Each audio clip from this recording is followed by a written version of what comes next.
Sometimes when you have a system which is having performance issues, it's running slow, and even after you have looked at the performance monitor to see what area of the system is dragging, the issue you still may have is determining what exactly is the culprit that's causing it to slow down, right? Like what application might be the cause of the system running slow. So there is a place that we can go to try to look up that information, and that is the task manager. So to get to the task manager, what we want to do is we want to right click on start, okay? Not the regular left click, but right click, and you get a menu that pops up, and you'll notice there's an option here for task manager. So I'm going to click on that, and you'll notice that it says I have no running applications, because I don't, right? I just have a blank desktop. Nothing's running. But there's an option in the lower left that says more details. So I'm going to go ahead and I'm going to click that to expand to more details. And then I'm actually going to expand this out so we can see a little bit more of this task manager.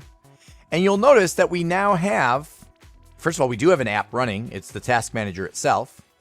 And then we have a bunch of background processes. There's 29 of them. Okay, if we were to scroll through here.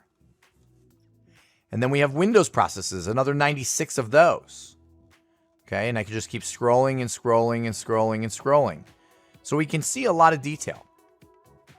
So now let's say that we know that we're having a processor issue, right?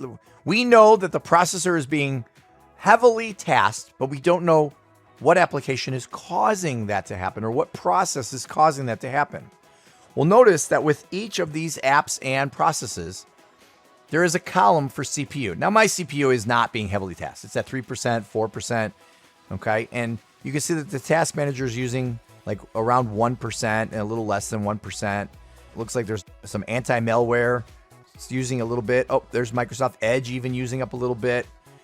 Okay, I could keep scrolling down and I might find something else. Oh, here we go. The desktop Windows Manager is using a little bit. And putting all that together, it adds up to the 3 or 4% that I've been using up here.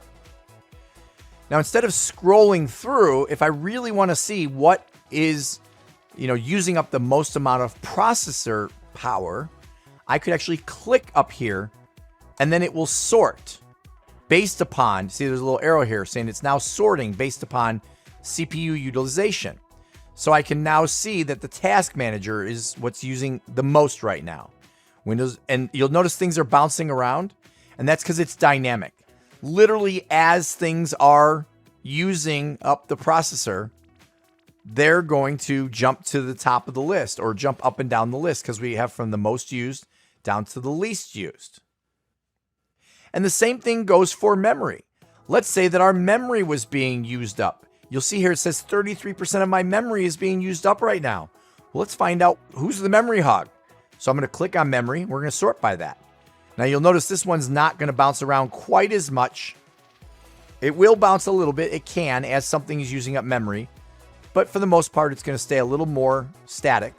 You can see here that Edge is using up 114 megabytes. This anti-malware is using up 108 megabytes. Windows Explorer, 63. Here's that desktop Windows Manager, 45. Jump all the way down here to the Task Manager using 20. And I also want to point out, this is another great time to point out that when it comes to performance, I didn't mention this when talking to you about the performance monitor. Performance monitor, you saw there were literally hundreds, if not thousands of counters we could look at. But I want you to know that everything when it comes to performance, in one way or another, it always relates to four main areas. It's either your processor, your memory, disk utilization, or network utilization. Okay, and so that's why these are the four columns that we have listed here.